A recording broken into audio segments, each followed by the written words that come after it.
Pertama-tama saya sampaikan terima kasih atas kehadirannya, dan yang kedua saya ucapkan karena ini masih bulan Syawal, Rasulullah mengajarkan kepada kita supaya saling mendoakan bulan puasa kemarin supaya amalannya diterima oleh Allah Subhanahu wa taala.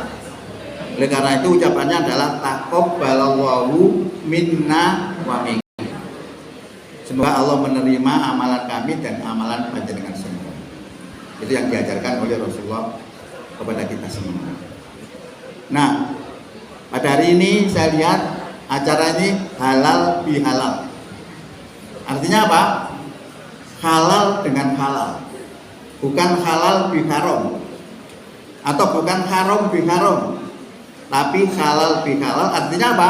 Saling ridho, saling memaafkan. Nah, kalau saling memaafkan ini berarti merupakan indikatornya orang beriman.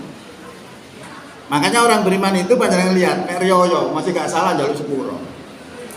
Karena apa itu? Karena melihat indikator dalam Quran itu orang takwa itu kayak apa. Karena tujuan poso yang kita tempuh selama 1 bulan penuh itu tujuannya cuma 2: terampunkannya segala dosa kita dan menyandang predikat takwa. Cuma itu aja. Kalau sudah diampuni dan menjadi orang takwa, jaminan surga.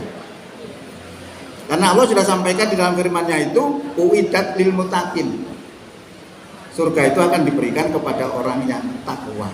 Nah, orang takwa itu disebutkan oleh Allah dalam Quran, alladzina yunfikuna fis-sarra wad-dharra wal kadhiminal ghaidha wal afina 'anin nas wallahu yuhibbul muhsinin.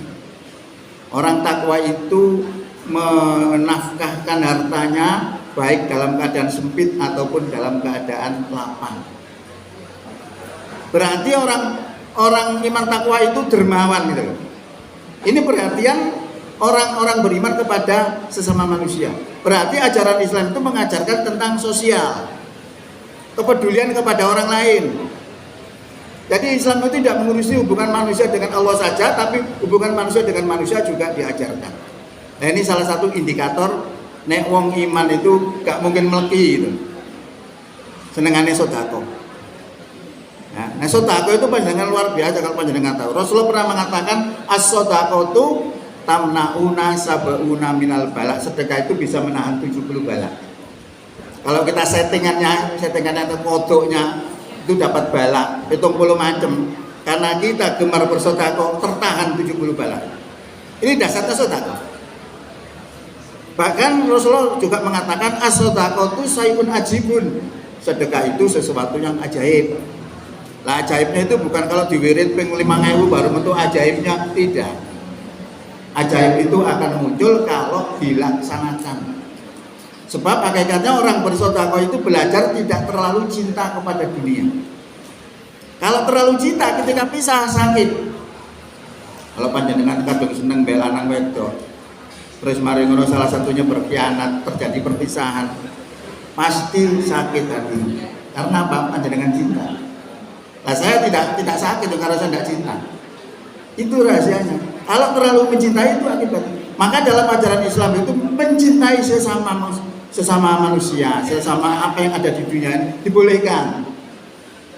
Tetapi kecintaannya tidak boleh melebihi cintanya kepada Allah, Rasul, dan jihad di jalan Allah. Loh, ini abot.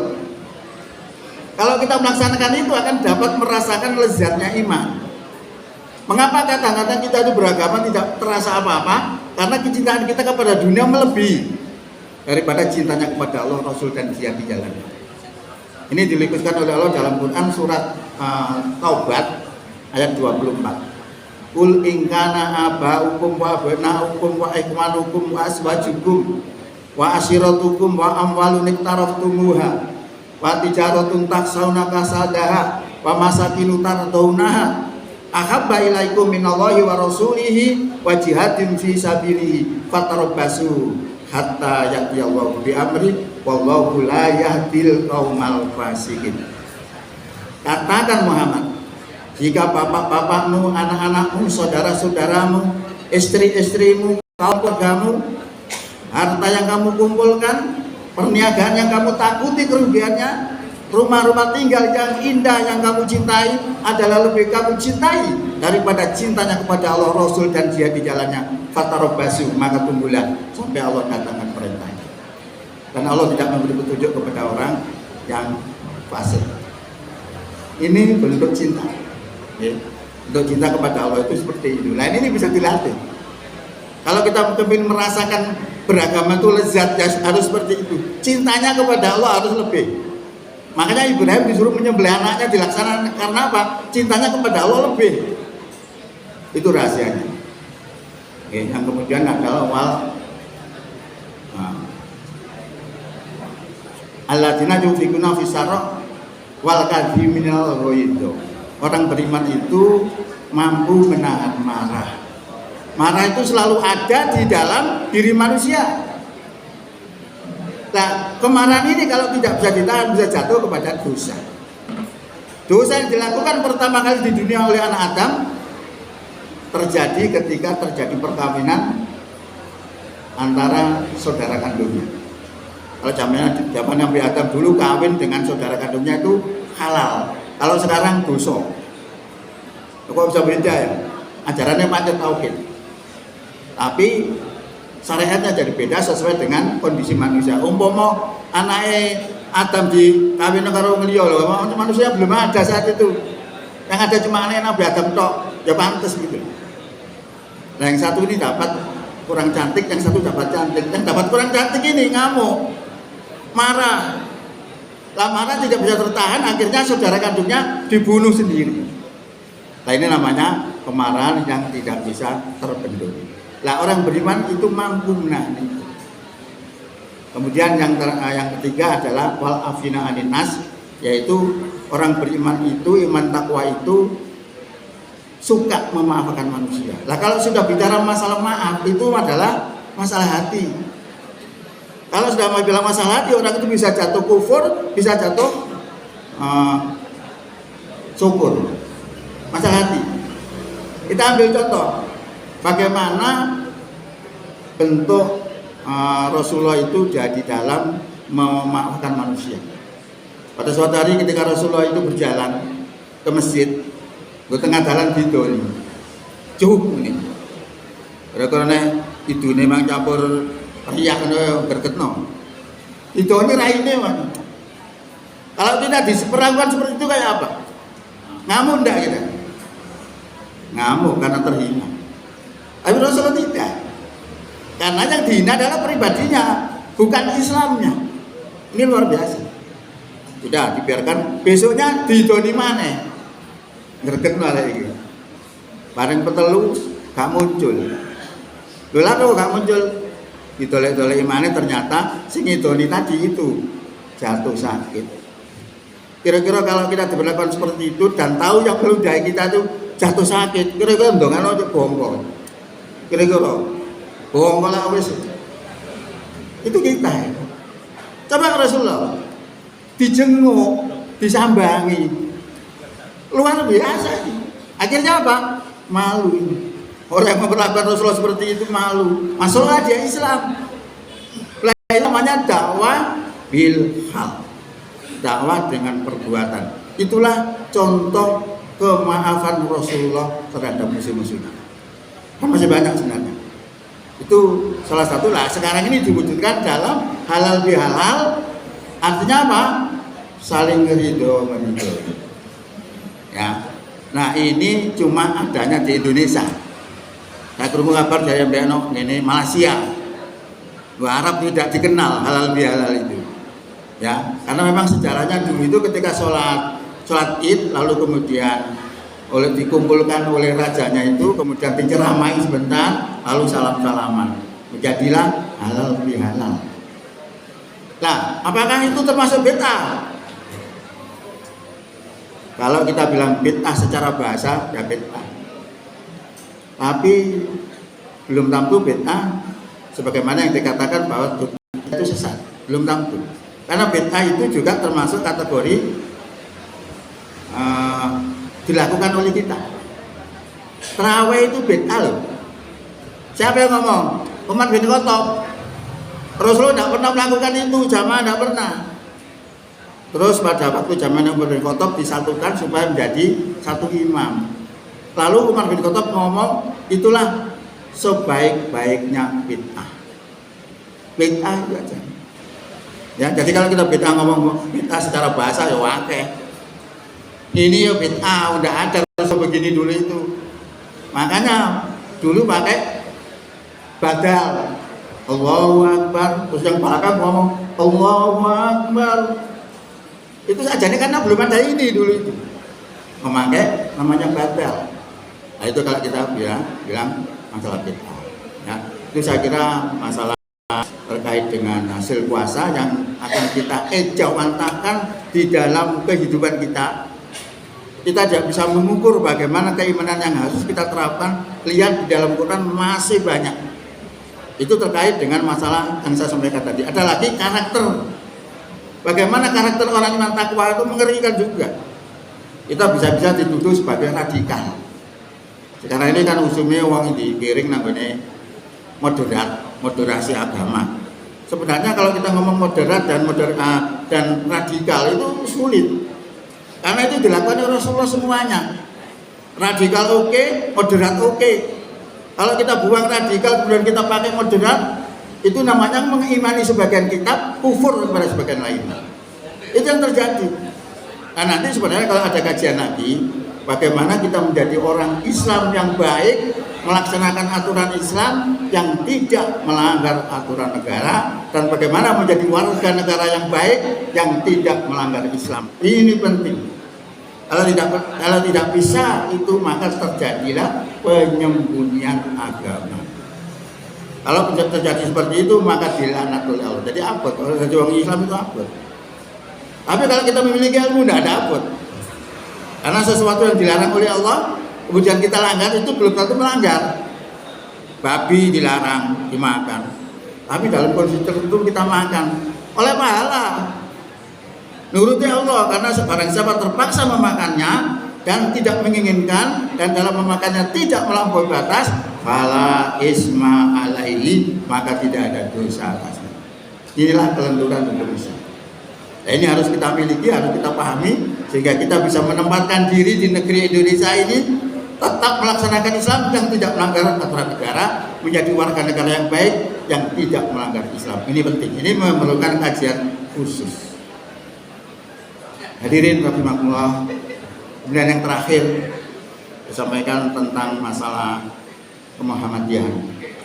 Kemuhammadian di Kota Mojokerto ini perlu juga panjenengan semua tahu karena siapa yang menjadi pengurus di dalam Muhammadiyah hakikatnya telah melaksanakan Quran surat 3 ayat 104. Wal takum minkum ummatun yad'una ilal khair wa ya'muruna bil ma'ruf wa yanhauna 'anil munkar wa ulaika humul muflihun. Tidaklah ada dan adakanlah, boleh silakan, di antara kamu segolongan umat atau organisasi. Yang organisasi itu adalah mengajak kepada kebaikan, menyuruh berbuat yang ma'ruf dan mencegah kepada yang munkar. Wa ulaika humul muflihun. Maka mereka itu adalah orang-orang yang beruntung. Siapa menjadi pengurus sudah melaksanakan itu karena Muhammadiyah didirikan atas dasar Quran itu dan pemahaman keagamaan Kiai Haji Ahmad Dahlan. Ya, yang memiliki tujuan apa? Menegakkan dan menjunjung tinggi agama Islam sehingga terwujud masyarakat Islam yang sebenar-benarnya. Maka untuk menjalankan tujuan itu dibuatlah yang namanya majelis dan lembaga untuk membantu pimpinan persyarikatan dalam rangka menuju kepada tujuan Muhammadiyah itu. Lalu majelis-majelis ini apa? Ya, majelis-majelis ini membuat amal usaha Muhammadiyah, membuatlah rumah sakit, membuatlah sekolah, membuatlah panti asuhan dan lain sebagainya. Untuk apa didirikan itu? Buat masjid. Itu didirikan dalam rangka untuk menunjang tujuan Muhammadiyah.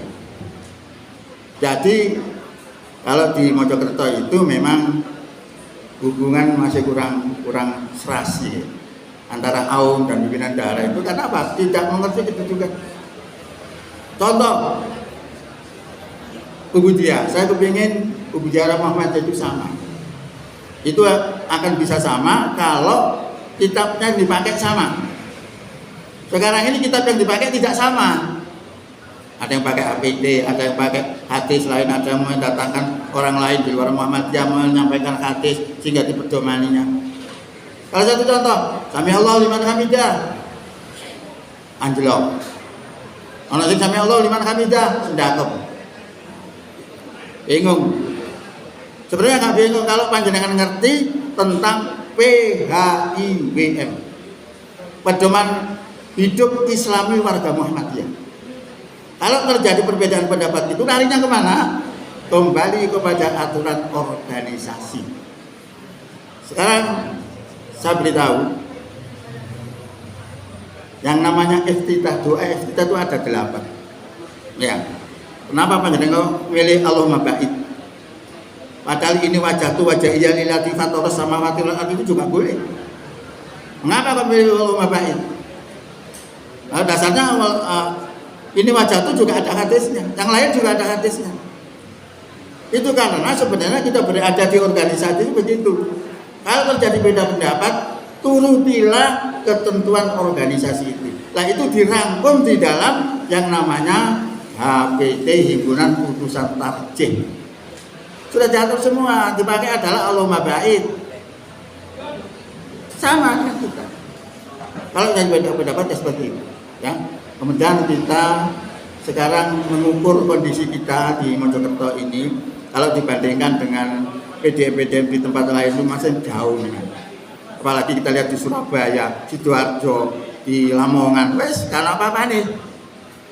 Saya pernah survei ke Bojonegoro. Bojonegoro itu duwe pom bensin L2, punya pabrik roti, punya properti, punya perusahaan apa, punya peternakan, macam-macam, sehingga mampu untuk membiayai itu semua. Sedangkan kita tidak punya. Nah, oleh karena itu saya mengharap untuk menggalakkan atau mengobarkan semangat muktamar kemarin yang menganjurkan supaya menegakkan, menggerakkan ekonomi dan merealisasikan Islam berkemajuan.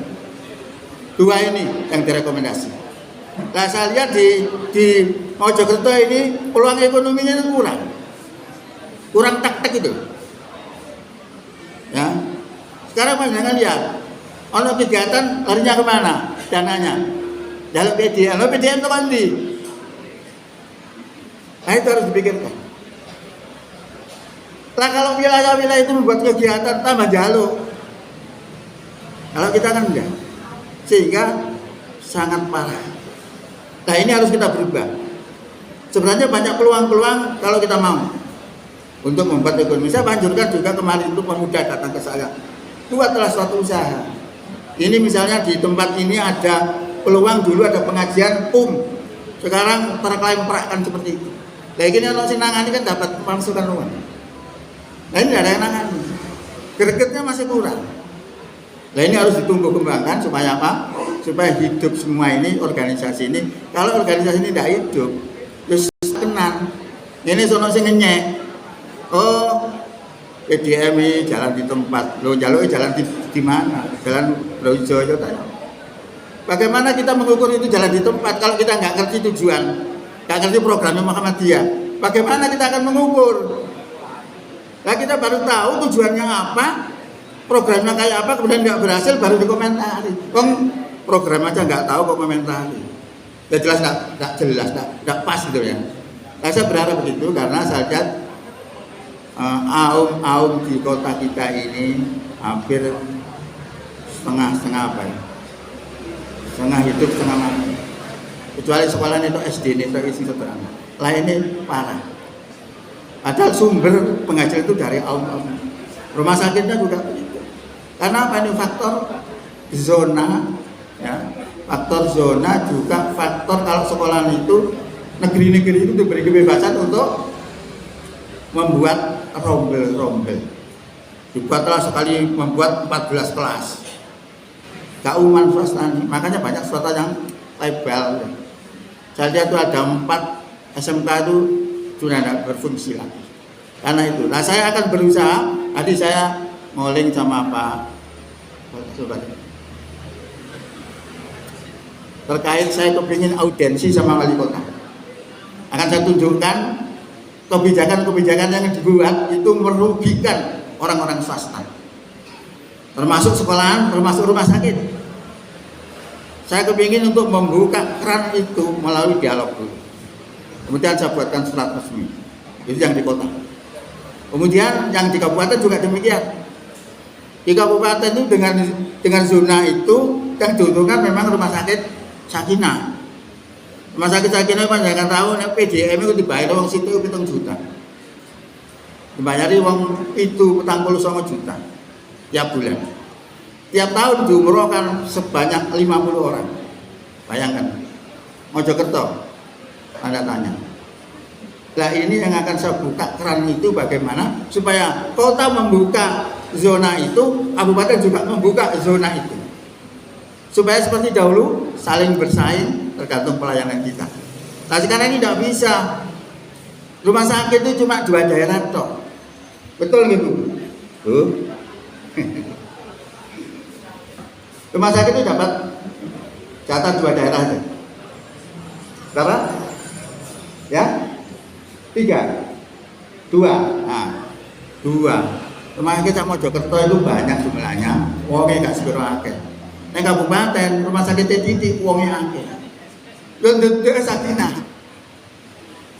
Nah sana. Tolak-tolak. Karena sistem. Saya akan berjuang itu. Kan saya buka keran itu melalui dialog dulu. Itu upaya kita. Masalah berhasil atau tidak, kita tawakal kepada Allah, kita pasrahkan kepada Allah. Tapi itu merupakan upaya-upaya kita untuk supaya kaum kita itu bisa hidup kembali. Ya, dan saya juga berharap kepada yang belum memiliki usaha-usaha, mari kita buka usaha itu. Sebenarnya banyak peluang itu. Sekarang di rumah sakit itu ada peluang untuk parkir. Itu yang segera ditangani, terus dapat uang. Ya, cuman kita kurang cepat. Ya, jadi itu yang bisa kami sampaikan terkait dengan sambutan kami. Satu, mengingatkan kembali tentang hasil puasa kita ejawantahkan dalam kehidupan sehari-hari ini melalui indikator-indikator. Kemudian terkait dengan masalah kemuhammadiyaan ini, mari kita evaluasi diri, mana yang kurang kita benahi, kita semangat. Muhammadiyah sampai 100 tahun lebih bisa jaya karena apa? Digerakkan oleh orang-orang yang ikhlas. Kalau tidak ikhlas tidak bisa.